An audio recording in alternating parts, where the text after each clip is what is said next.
다 경험하셨으리라고 생각이 되어집니다. 우리가 미지의 세계, 잘 알지 못하는 곳에 또 아니면 잘 모르는 곳에 여행을 간다거나 또 해외에 나간다고 할 때에 요즘에는 인터넷 스마트폰이 있어가지고 자세하게 잘 안내를 해주지만 그래도 안전한 여행 또 편안한 그런 여행이 되기 위해서는 무엇보다도 가이드가 필요합니다. 이 가이드가 우리가 어디서 자야 할지를 또 안내하고 또 어디로 가야 할지를 잘 안내해 가지고 우리가 가고자 하는 그 목적지까지 잘 이끌어 줄 뿐만이 아니라 하는 그 여행이 아주 편안한 여행이 되어지도록 이끌어 주시는 것을 볼 수가 있습니다. 가이드가 먹으라 한 곳에 가서 먹으면 후회가 없고 자라 가는 곳에 가서 자면은 후회가 없어요. 그러나 어설프게 안다는 것 때문에 내 마음대로 생각대로 가다 보면은 뜻하지 않는 어려움을 겪어내어지고 또 문제가 생기게 되는 것을 볼 수가 있습니다. 그 지역 현지를 잘 아는 그런 가이드가 우리를 이끌어 간다라고 한다면 우리는 정말 즐거운 또 편안한 그런 여행을 보낼 수가 있게 되는 것입니다. 여러분, 우리 인생에도 이런 이 가이드가 우리의 인생을 이끌어 간다라고 한다면 얼마나 편안하고 얼마나 즐겁고 좋은 후회 없는 그런 인생이 될 수가 있을까요? 또 무엇보다도 우리가 이 땅에서 천년 만년 살 것이 아니잖아요. 다 우리는 살다가 이 땅에 천년 만년 사는 것이 아니라 정말 적어도 거의 대부분의 사람들은 두 자릿수, 아무리 많이 살아도 100살 넘지 않냐고 다 이렇게 세상을 떠날 수밖에 없습니다. 하나님이 오라고 하시면 다 두 손 털고 그냥 하나님 앞에 가야 되는 것이 저와 여러분의 인생입니다. 그런데 이 짧은 인생 가운데에 우리가 정말 후회하지 않고 내 인생 정말 행복하게 살았다, 정말 내 인생은 의미 있는 인생이었다 라고 이렇게 시간을 보내다가 하나님 앞에 가서 너 참 잘하다 왔다, 너 이 땅에서 못 먹었지, 너 이 땅에서 참으로 고달픈 인생을 살았지, 이제 내가 너를 편안하게 이곳에서 정말 이 땅에서 누리지 못하는 그것을 다 누리면서 살아라 라고 하는 이런 주님의 위로와 주님의 손잡아 주시는 그런 날이 저와 여러분에게 있게 되리라고 믿습니다. 그러나 우리가 정말 한번 살아보고 또 다시 산다고 하면 후회 없는 인생을 살 텐데 우리의 인생은 연습이 없어요. 그냥 시간이라고 하는 것이 지나가 버리면 다시 돌아올 수가 없습니다. 인생도 다시 한 번만 그때로 돌아간다면, 한 번만 기회만 내게 있다라고 한다면 내가 이렇게 살지 않을 텐데 라고 할 텐데, 그런데 이 인생이라는 것이, 이 시간이라는 것이 되돌릴 수 없고 또 다시 한 번만 더 살 수 없는 것이 저와 여러분의 인생입니다. 그래서 이 인생을 정말 성공적으로 또 이 인생을 후회 없이 살기 위해서는 우리의 처음을 알고 또 우리의 현재 모습을 알고 장차 우리의 인생을 아는 모든 것들을 총찬하시고 모든 것들을 살피시는 그분의 도움이 필요합니다.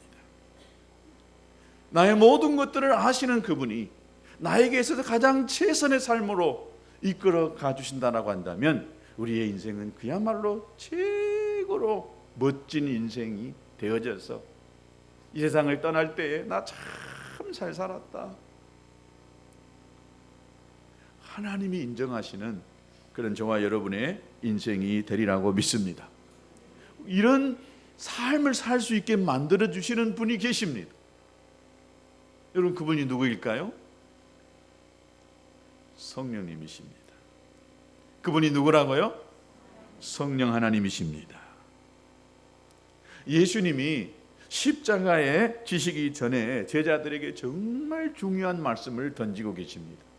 이제 예수님이 이 땅에서 사역을 하고 끝날 그 지점에 되어졌으니까 얼마나 중요한 정말 핵심적인 메시지를 지금 전하고 있겠습니까? 예수님이 떠난다하니까 제자들은 불안합니다. 이제 정말 그 능력의 주님이 함께 하실 때는 후회가 없었는데 떠난다고 하니까 불안해해요. 그래서 불안해하는 그들에게 예수님께서는 더 이상 근심하지 말라라고 말씀하시면서 오늘 16절 본문에 예수님이 제자들에게 이렇게 이야기합니다. 내가 아버지께 구하겠으니 그가 또 다른 보혜사를 너희에게 주사 영원토록 너희와 함께 있게 하리니 그랬습니다. 보혜사, 또 다른 보혜사를 너희에게 주겠다라고 했습니다. 보혜사라는 뜻은 돕는다, 변호한다라고 하는 뜻입니다. 예수님은 우리를 도와주시고 우리 곁에 늘 동행하시면서 우리를 지켜주시는 하나님이신 줄로 믿습니다. 근데 예수님은 우리를 도와주시기 위하여 하나님께 기도해서 또 다른 보혜사를 보내주신다는 거예요. 그동안은 예수님이 보혜사였습니다.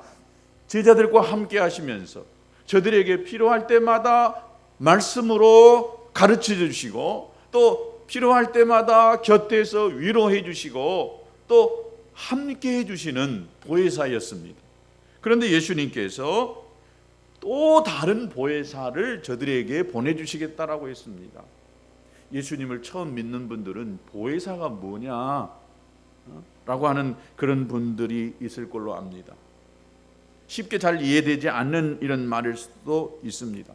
그런데 예수님께서 또 다른 보혜사라고 했을 때에 이 다르다라고 하는 이 말에는 이 원어를 좀 보면은 더 쉽게 이야기할 수가 있어요. 이 여기에서 말하는 이 헬라의 그 원어에 보면 다르다라고 하는 표현이 두 가지가 있는데 그 중에 하나가 전혀 다를 때 쓰는, 우리가 다르다라고 할 때에 빨간색하고 또 파란색하고 다르잖아요. 이 다르다고 하는 것이 있고, 그런데 다르다라고 할 때에 똑같은 것 중에 하나가 좀 다르다는 거예요. 같은 것인데도 그 중에 조금 다른 그 모습, 그거. 이것을 지금 여기 다른 보혜사다라고 이야기합니다. 여러분, 이 삼위 하나님을 우리가 설명할 때도 이렇게 설명할 수밖에 없어요. 같은 하나님이신데 다르다는 거예요. 저는 이 이상 설명할 수가 없어요. 이 이상 잘못 설명하다 보면 하나님이 의도하시는 그 성부 하나님, 성자 예수님, 성령 하나님을 잘못 설명할 수가 있습니다. 하여튼 같은데 다르다는 거예요. 그 다른 보혜사를 보내주시겠다라고 이야기하고 있습니다. 똑같은 것 중에 다른 것. 그동안 예수님은 눈으로 보이는 모습으로 계셨지만은 이제는 예수님을 직접 눈으로 볼 수 없는 때가 지금 온다는 것입니다. 보이지 않는 형태로 오시는 하나님, 그분이 성령 하나님이셨습니다. 다른 보혜사라고 하는 것입니다. 여러분, 성령은 우리를 도와주시는 보혜사입니다. 아멘. 우리를 위로해 주시는 분이 보혜사 성령님이십니다. 그런데 이 보혜사 되시는 이 성령님의 하시는 일이 어떤 일이냐, 또 어떻게 우리를 도와주시느냐. 오늘 본문은 아니지만 14장 26절에 보면 그렇게 나와 있습니다. 같이 한번 읽어봅니다. 시작. 보혜사 곧 아버지께서 내 이름으로 보내실 성령, 그가 너희에게 모든 것을 가르치고 내가 너희에게 말한 모든 것을 생각나게 하리라. 보혜사 성령께서 우리를 도와주실 때에 도와주심에 크게 두 가지의 역할이 있는데 그 중에 하나가 모든 것을 가르쳐 주신다라고 했습니다. 가르쳐 주신다. 여러분 자동차에는 거의 대부분이 내비게이션이 달려 있습니다. 또 내비게이션이 없어도 스마트폰에 보면 각 통신사에서 그 제공하는 그 안내, 이 내비게이션 웹이 있습니다. 김기사도 있고 뭣도 있고 내비게이션이나 또 이 스마트폰에 있는 그 웹에다가 내가 가고자 하는 그 목적지 주소나 전화번호를 입력하면은 신기하게도 이 내비게이션이 전라도 또 충청도, 경상도 이런 말씨를 쓴다거나 아니면 굵직한 남성의 목소리를 또 낸다거나 아니면 상냥하고 예쁜 여자 아나운서 같은 목소리를 내가지고 아주 친절하게 내가 가고자 하는 그 목적지까지 정확하게 딱 거기다가 안내합니다. 좀 내가 안다고 뱅글뱅글 돌아가다가는 엉뚱한 데로 찾아갈 수가 있습니다.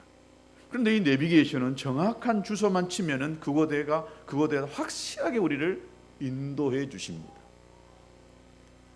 주신다는 것이 아니죠. 여러분, 성령님께서 이처럼 우리에게 무엇이 우리가 알고자 할 때에 가르쳐 주신다라고 하는 것입니다. 예수님께서 돌아가신 후에 제자들은 이제 홀로 남게 됩니다. 제자들은 자신들이 이제부터 무엇을 해야 하는지, 어떻게 살아야 하는지 자신의 미래가 매우 불투명하게 되어져 버렸어요. 또 예수님이 말씀하신 그 사명을 어떻게 감당해야 될지도 모르는 이런 상황 속에서 불안해하고 염려스러운 그런 제자들을 향하여서 예수님께서는 성령이 또 다른 보혜사가 너희를 가르쳐 인도하실 것이다 라고 이렇게 말씀했습니다. 여러분, 성령님은 오늘 또 우리들에게 가르쳐 주시는 줄로 믿습니다. 우리가 어디로 가야 될지, 무엇을 해야 될지, 어떻게 살아야 될지 모를 때에 이 복잡한 이 세상 속에서 이것일까 저것일까 갈팡질팡할 때에 고민하고 있을 때에 우리가 성령님께 주님, 내가 어느 대학을 가야 내 인생에 후회가 없을까요? 주님, 내가 어느 직장에 들어가야 내가 그 직장에서 나의 이 올바른 가치관을 가지고 제대로 살 수가 있을까요? 내가 누구와 결혼을 해야 후회하지 않는 결혼 생활이 될 수 있을까요?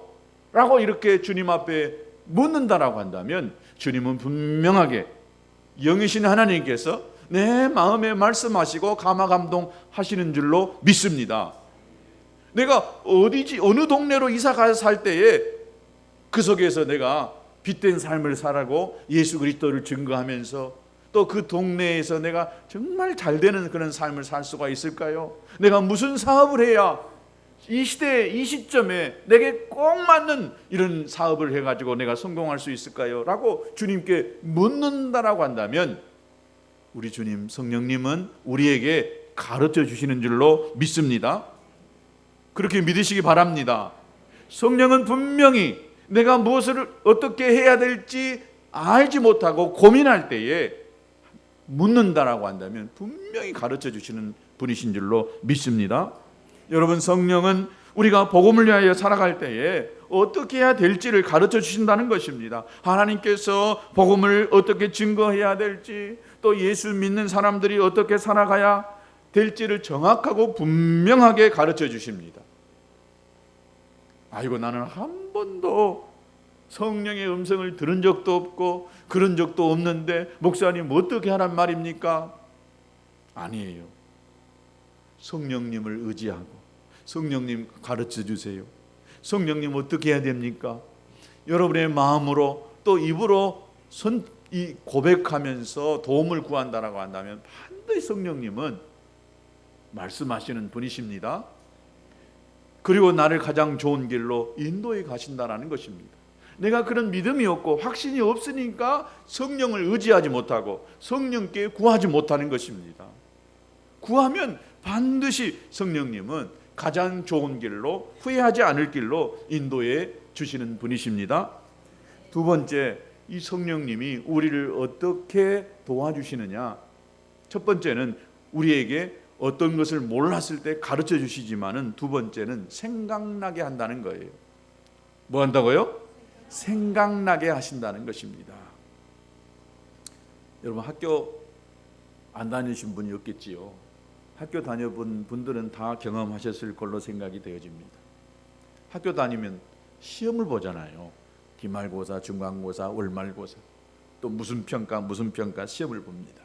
그런데 시험 볼 때에 몰라서 쓰지 못하는 경우가 있습니다. 공부 안 했으니까 모르지요. 전혀 생전 처음 보는 문제 한 번도 선생님이 가르쳐 준 적이 없는 문제가 나오는 경우도 있어요. 그런데 거의 대부분 내가 공부 안 해서 기가 막혀서 선생님 말씀을 잘 못 들어서 전혀 처음 본 것 같이 생각되는 것도 있지만은 거의 대부분 알 듯 말 듯, 생각날 듯 말 듯 하다가 그 답을 못 적고 그냥 땡 종철이 끝나버리는 경우가 많습니다. 끝나고 나서 보면 그거였는데 그렇게 후회하는 경우가 있습니다.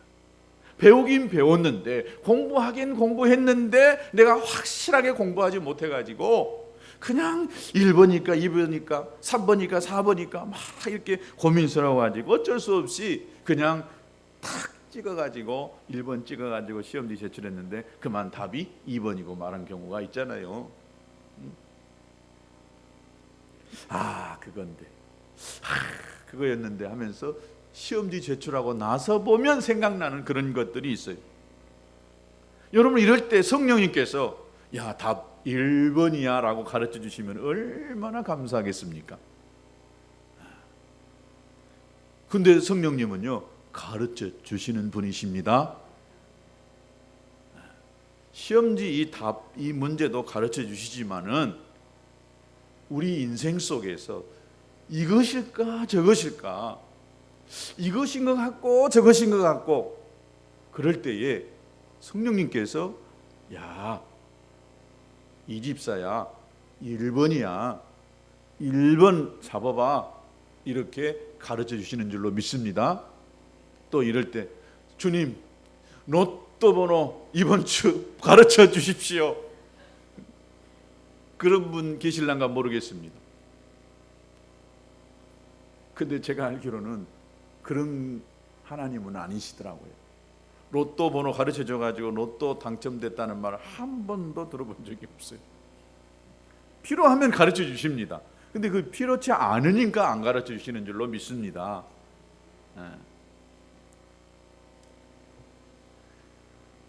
여러분, 성령이 역사하시면 이 정도 수준이 아닙니다. 성령께서 생각나게 하신다라고 하는 말씀은 예수님의 말씀하신 것을 생각나게 하신다는 것입니다.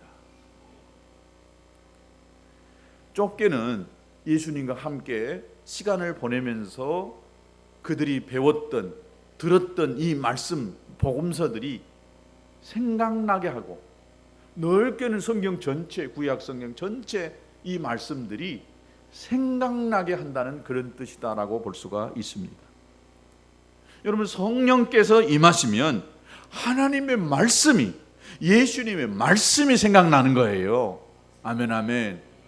여러분, 이거보다 더 좋은 건 없습니다. 로또 번호 생각나는 것보다도 예수님의 말씀이 생각나고, 어떤 문제가 생기고 어려움이 생겼는데 예수님의 말씀이 떠올라서 그 문제를 해결해내고, 죄의 유혹을 이겨내고 육체의 정욕을 이겨내는 이런 강력한 역사가 있다라고 한다면 여러분, 그처럼 좋은 것 없는 줄로 믿습니다. 예수님의 말씀이 생각나고 예수님의 말씀이 그 어려움 속에서 나를 지켜갈 수 있다는 것을 여러분 믿을 수 있게 되기를 주님의 이름으로 축복합니다. 이 말씀은 정말로 중요합니다. 이제 제자들은 예수님과 떨어져 있어야 하기 때문에 모든 것을 스스로 결정하고 스스로 판단하고 스스로 모든 일을 해나가야만 했던 것입니다. 그런데 앞으로 이 복음이 전파되어지고 주님이 다시 오실 그때까지 제자들이 가야 할 그들의 인생은 만사 형통의 인생이 아니라, 이제 예수님은 저들의 인생을 바라보니까 수많은 고난과 난관, 어려움, 수많은 핍박이 저들 가운데에 있다는 것을 예수님은 아셨어요. 만약에 이 제자들이 처음부터 그것을 알고 주님을 쫓아갔다, 아마 안 쫓아갔을 거예요.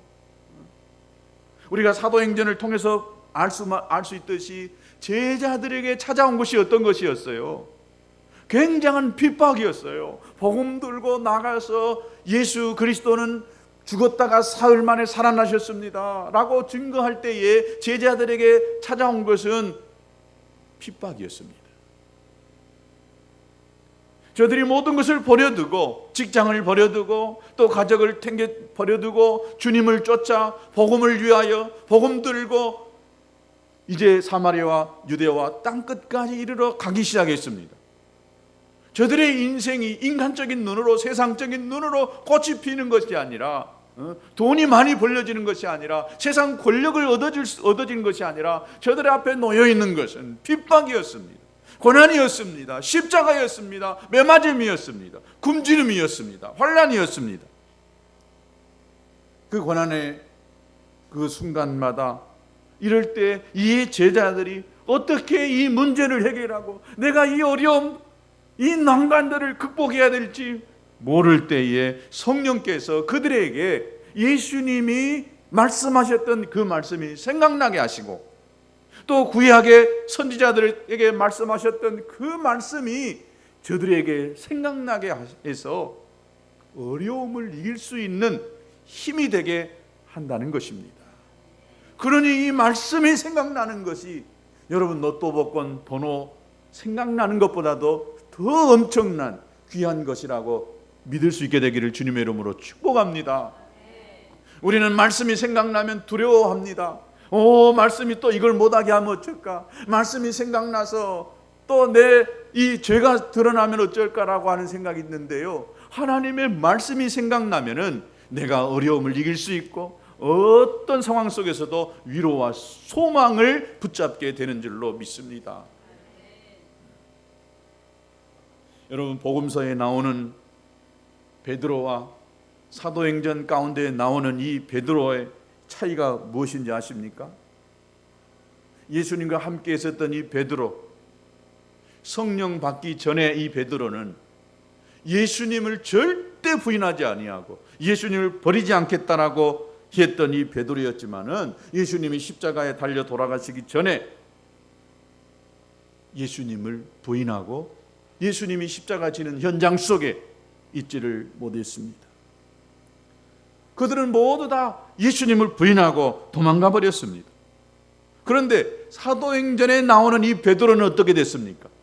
오순절 마가의 다락방에 성령이 임하심을 경험한 마가와 요한은 성전 미문에 앉아 있었던 안진뱅이가 불쌍히 여겨졌습니다.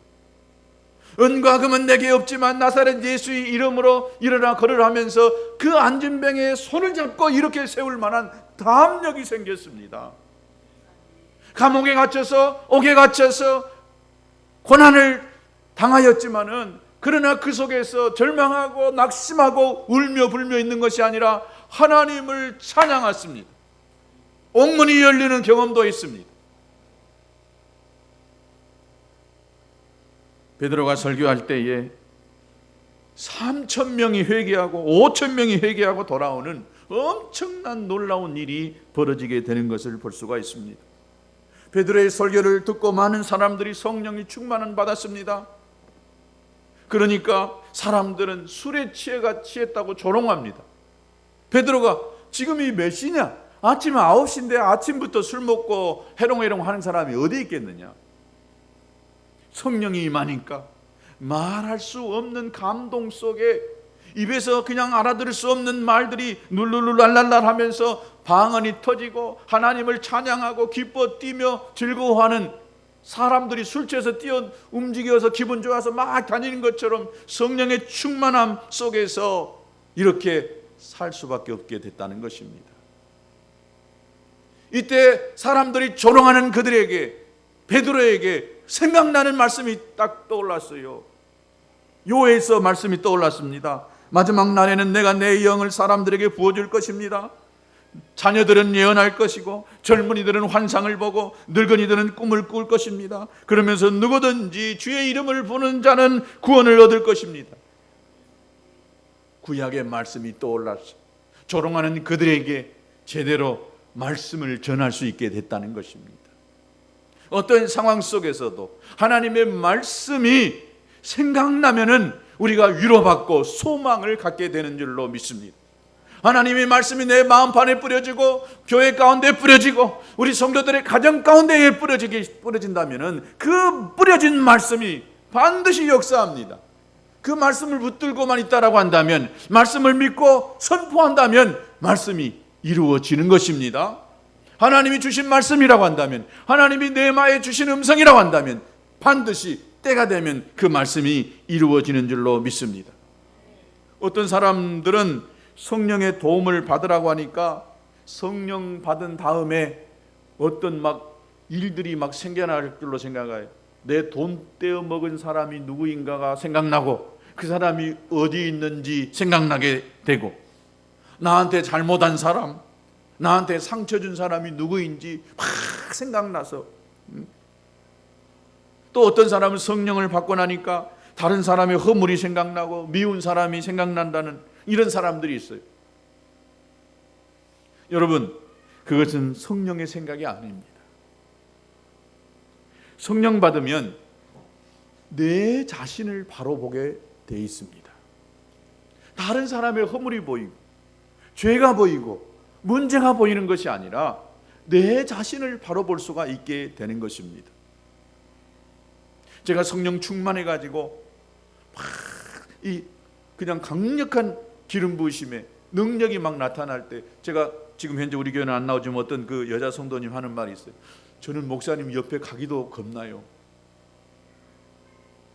지나만 가면은 그냥 목사님이 내 모습을 그냥 다 봐버린 것 같고, 내 죄된 모습을 다 봐버린 것 같아가지고 무서워서 못 가겠어요.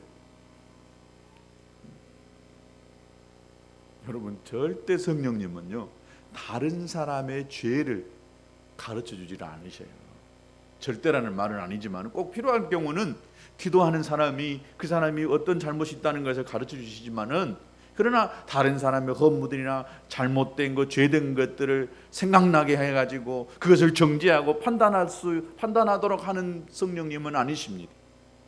근데 마귀란 놈은요, 자꾸 다른 사람이 잘못한 거, 죄진 거, 어젯밤에 술 먹고 깽판 부린 거, 못된 짓거리 한 거, 남의 도둑질한 거, 그것만 생각나게 해가지고 내 자신 스스로도 무너지게 만들고, 나는 이래서 안 되겠구나, 나는 이래서 내가 뭣도 못하겠구나라고 하는 이런 절망감을 갖게 해줍니다.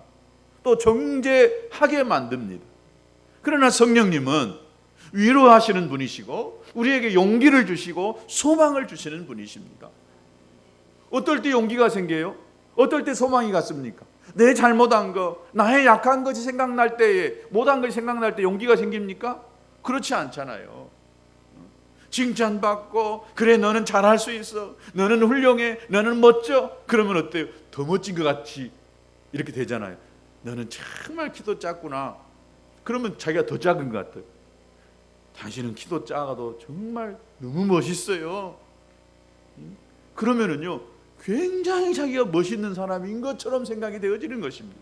성령님이 이렇게 우리에게 위로 주시고 용기 주시고 소망 주시는 분이신 줄로 믿습니다. 성령 받으면은요 회개하라 이런 음성이 들려요. 말씀이 생각납니다. 그래서 회개하게 돼 있습니다. 성령 받으면 기도하라고 하는 말씀이 생각나요. 내 집은 만민이 기도하는 집이라, 구하라 그러면 주실 것이요, 찾으라 그러면 찾을 것이라, 두드리라 그러면 열릴 것이라, 이런 말씀이 생각나서 그래 내가 이제는 기도해야지, 그래 내가 이제는 한번 하나님 앞에 두드려 봐야 되겠다, 그러면 열린다고 했으니까 너는 내게 부르짖으라 내가 내게 응답하겠고 내가 알지 못하는 크고 비밀한 일을 내게 보이리라, 이런 말씀이 막 생각나서 그래 하나님 앞에 내가 부르짖어야지, 주님이 내게 가르쳐 주신다고 했다, 이런 마음들이 들어서서 기도하게 만들고 하나님 앞에 더 가까이 나오게 만드는 것입니다. 또 성령 받으면 나 이제 섬겨야지, 내가 교회를 위해서 이렇게 섬겨야지, 이런 마음들이 막 생각나는 거예요. 그러나 악한 영이 쓰여지기 시작하면은요 전부 그때부터 시험거리가 찾아와요. 상대방이 무슨 말을 해도 다 꼬아듣기 시작합니다. 좋은 말을 해도 그것이 나에게 나쁜 것처럼 생각이 되어져요. 마귀 역사입니다. 마귀가 임하면은 사람의 좋아 보이는 것이 아니라 전부 문제투성이 어려우며 소망이 없는 비판적인 절망스러운 모습만 보이게 되어 있습니다. 여러분 모두가 다 성령 받을 수 있게 되기를 축복합니다. 성령이 내게 임하면은 영혼들이 불쌍해져요. 예수 알지 못해서 죽어가는 그 영혼들을 살리고 싶은 마음이 생겨져요. 지나가는 사람에게도 내가 예수 믿으세요 라고 이렇게 전하고자 하는 이런 강한 열망들이 생기게 되어 있는 것입니다. 그래서 성령 받아야 되는 줄로 믿습니다. 성령 받으면 이웃을 내 몸처럼 사랑하라, 이런 말씀이 생각나서 그래, 내가 이웃을 사랑해야지, 아내를 사랑해야지, 내 남편을 사랑해야지, 시부모를 사랑해야지, 내 친구를 사랑해야지, 이런 사랑하고자 하는 이런 마음들이 들어서게 돼 있는 것입니다. 우리가 살다 보면 정말 절실하게 나의 한계를 느끼는 때가 참 많아요. 아, 나는 왜 이 정도밖에 안 될까? 아, 나는 왜 이런 환경 속에서 내가 태어났을까? 라고 하는 이런 정말 절망스러운 때가 있어요. 저도 목회를 하면서 절실하게 느끼는 것이 많습니다. 하나님께서 좀 부자들도 좀 보내주시고, 좀 젠틀한 사람도 좀 보내주셔가지고, 팡팡 헌금도 하고, 이런 거 저런 거 할 수 있는 사람 보내주시지, 이렇게 절실하게 그런 간절한 사람이, 물질이 필요한 이런 경우가 느낄 때가 있어요. 그러나 정말 중요한 것은 여러분, 돈이 아니고 사람이 아니더라고요. 정말 우리에게 절실하게 필요한 것은 성령의 도움이신 줄로 믿습니다. 아무리 많은 것을 손에 가졌다 할지라도, 아무리 많은 돈을 가지고 있고 권력을 가지고 있다 할지라도 성령의 도움을 받는 것이 너무나 필요하고 중요한 것입니다. 오늘날 많은 사람들이 부러워할 만큼 다 가지고 있다 할지라도요, 여러분, 성령의 도움을 받지 못하고 육신적으로 흘러가 버리고 인생이 망하게 되는 것을 우리가 많이 보잖아요. 교회도 마찬가지입니다. 정말 멋지게 지은 교회, 멋지게 생긴 사람들이 가득 찼어도요, 한때는 잘 나갔어도 성령의 도움을 받지 못함으로 말미암아 육신으로 흘러가 버리고 사람들의 조롱거리, 세상의 조롱거리가 되는 경우가 얼마나 많은지 모릅니다. 그래서 정말 필요한 것이 뭘까? 정말 중요한 것이 뭘까? 여러분, 성령의 도움이신 줄로 믿습니다. 성령의 도움만 있다라고 한다면 어떤 상황 속에서도 절망하지 않아요. 저는 이 금식을 통해서 얻어지는 유익이 바로 그겁니다. 저와 제 아내가 수없이 많이 그런 이야기를 합니다. 여보, 너무 평안해서 이 문제 아닌가 모르겠다. 여러분도 알다시피 교회가 듬성듬성 사람들이 이렇게 빠지는 사람도 있고 그러잖아요. 지금 같으면 교회가요 엄청나게 부흥했어야 돼요. 교회는 차고 넘치고 1부, 2부 예배 드리고 그랬어야 돼요. 그런데 그렇지 않거든요. 그런데 이상하게요, 제 마음에 절망이 온 것이 아니라 성령님의 사모하고 성령의 인도하심을 구하고 성령에 붙들려 있다는 그 자체가요, 얼마나 저는 감사한지 모르겠습니다. 어떤 것보다도 수많은 사람들이 없고 얼마나 많은 헌금이 있다 할지라도 여러분, 그거 부러워하지 않고 내 안에 성령이 와 계시고 성령의 인도하심에 따라 성령의 붙들림 속에서 명령하고 선포하며 하나님 앞에서 내가 진실되게 정직하게 목회해야지, 하나님이 부르실 때 다 놓고 갈 수밖에 없는 인생인데 하나님 앞에서 진실되게 살아야지 라고 하는 이런 마음이 드는 것이요, 얼마나 감사한지 모릅니다. 이런 마음이 있으니까요, 무엇을 볼 때예요, 정확하게 분별이 되더라고요. 옳고 그른 것이 정확하게 분별이 되어져요. 무엇이 정말 하나님이 기뻐하시는 것인가, 무엇이 인간적이고 세상적인 것인가가 정확하게 보여지는 것입니다. 이것이 유익인 줄로 믿습니다. 그래서 우리에게 가장 필요한 것은 돈이 아니고 사람이 아니고 성령의 도움이신 줄로 믿습니다. 여러분, 성령이 언제까지 우리를 도와주실까요? 오늘 16절 끝부분에 보면은 영원토록 너희와 함께 있으리니 그랬습니다. 성령은 일정한 기간 동안만 우리와 함께 계시다가 떠나는 것이 아니라, 예배 드릴 때만 우리와 함께 계시는 것이 아니라 계속적으로 영원토록 함께 계신다는 것입니다. 성령은 변함이 없어요.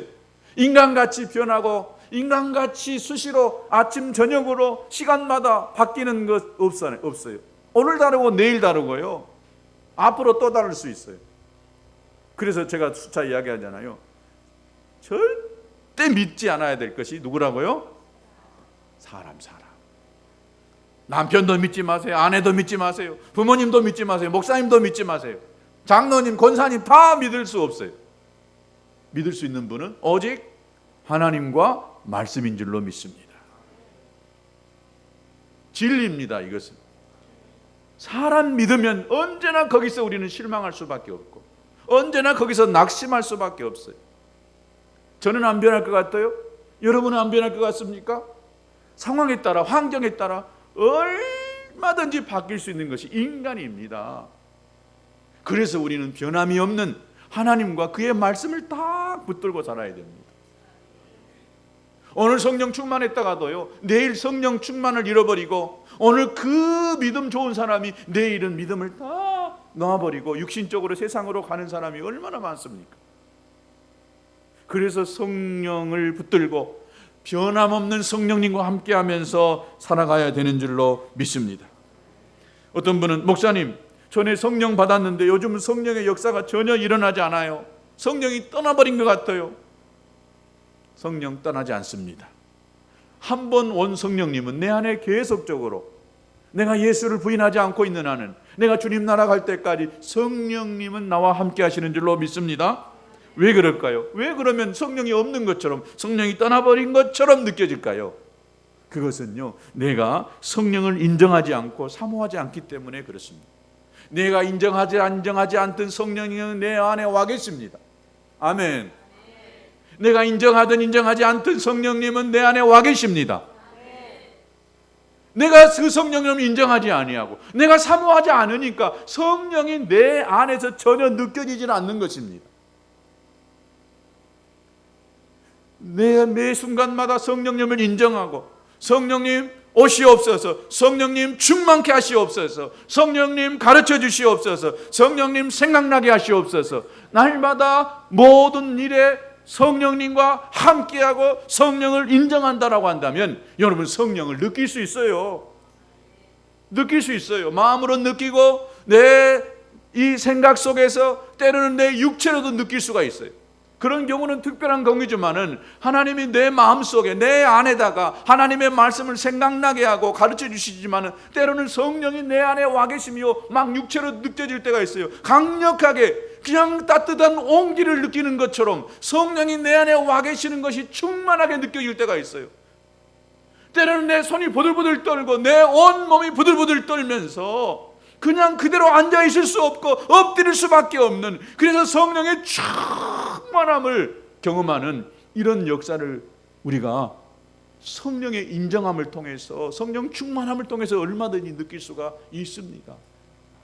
육체로만 느끼는 것이 아니라 내 마음 안에, 내 영 안에 지금 성령이 와 계시고 성령이 충만한 것들을 느낄 수가 있어요. 어떻게? 우리가 성령을 인정해야 됩니다. 성령님, 내 안에 와 계시지요? 성령님, 내가 성령 하나님 앞에 불순한 마음을 가졌어요. 용서해 주세요. 성령님, 이 일에 함께 해주세요. 늘 성령을 인정하고 성령이 모든 일을 앞서서 이끌어가게 하신다라고 한다면 우리는 그 모든 일 속에서 성령을 느낄 수가 있게 되는 줄로 믿습니다. 성령은 우리 안에서 어떻게 역사하느냐? 무엇보다도 이 마음 안에 빛된 마음을 주셔가지고 이 마음 속에 근심과 염려, 걱정이 싹 사라지게 합니다. 또 이 마음이 죄악으로 어두워져 있었던 마음이 성령이 내 안에 충만하게 되어지면 환하게 되어져. 마음이 그냥 환하게 되어지는, 이 표현이 맞는가 모르겠습니다. 그러면은요, 저절로 이 얼굴도요 환해집니다. 여러분, 성령 충만한 사람이 인상 그냥 확 찡그리고 오만 가지 상을 하고 다닌 사람 보셨어요? 그런 사람 없어요. 성령이 내 마음 안에 오셔서 내 마음을 환하게, 이 어둠을 몰아내고 밝게 하면은요, 얼굴도 자연스럽게 밝게 되어져요. 옆에 사람 얼굴 한번 봐보세요. 어떤 얼굴인가? 성령이 충만한 얼굴인가? 여러분 모두 이 예배 시간에 성령 충만한 얼굴인 줄로 믿습니다. 이 공간 안에 성령이 충만하니까 여러분의 마음 안에도 성령이 임하고 있으니까 여러분의 얼굴이 지금 환하잖아요. 악한 영이 덮으면은요, 이 마음이 그냥 확 쪼그라든 것 같고, 이 마음이 그냥 갈기갈기 찢겨지는 것 같고, 이 마음이 그냥 멋으로 그냥 확 덮고 있는 것 같아요. 그런데 성령이 내 안에서 역사하기 시작하면은요, 그 상황은 정말 절망스럽고 절벽 앞에 놓여 있는 사면초가의 상황인 것 같지만은, 그런데 이 마음이 그냥 기쁘고 좋아요. 여러분, 성막에 덮고 있는 이 덮개를 주님이 4가지로 덮으라고 했어요. 제일 먼저 가는 배실, 청색, 홍색, 자색, 실로 꼬운 그 천으로 만든 것을 먼저 덮으라고 했어요. 그 다음에 덮개를 뭘로 하라겠느냐 하면은 염소 털로 만든 이 덮개를 털로 만든 덮개로 덮으라고 했고, 세 번째는 수양의 가죽으로, 네 번째는 해달의 가죽으로. 그러니까 4가지 덮개로 이 성막을 덮고 있으니 그 안에가 얼마나 칠흑같이 어둡겠어요. 그런데 칠흑같이 어두운 이 성막 안이 환하게 된 것이 있어요. 거기에 뭐가 있었냐면 감람유로 만든 그 불이 있었어요. 촛대가 있었어요. 그러니까요, 그 성막 안에 이 4가지 덮개로 덮어 있었지만 그 성막이 환하고 밝았습니다. 이게 성령님이십니다. 내 몸이 갈기갈기 찢겨지는 것 같고 온몸이 덜기덜기 더러운 질병으로 가득 차 있다 할지라도요, 내 안에 성령이 오셔가지고 내 마음을 비추기 시작한다면은 내 육신은 아프고 고통스럽지라도 마음이요, 천국인 것입니다. 예수님이 계시고 성령님이 계신데 그곳이 천국이지 않겠어요? 여러분 안에 성령의 충만함 있게 되기를 주님의 이름으로 축복합니다. 이것은요, 연구해서 공부해서 얻어질 수 있는 것이 아니에요. 성령의 충만함이라고 하는 것은 믿고 인정하면 성령 충만함, 성령의 도우심을 받게 되는 줄로 믿습니다. 열심히 연구하고 공부해서 성령 충만을 받아야지, 성령 충만을 받아야지, 아니에요. 아무것도 공부하지 않아도 오직 내가 성령님을 인정하고 믿으면 성령의 충만함, 성령의 도우심을 받게 되는 줄로 믿습니다. 저와 여러분이 성령의 도우심을 받을 수 있게 되기를 바랍니다. 그러기 위해서는 다른 거 없어요. 성령님을 인정하면 되는 것이에요. 성령님께 도움을 청하면 되는 것입니다. 그래서 모두가 다 성공한 인생이요, 행복한 인생을 사는 저와 여러분 될 수 있게 되기를 진심으로 축복합니다. 우리 다 같이 시간 잠깐 한 1분간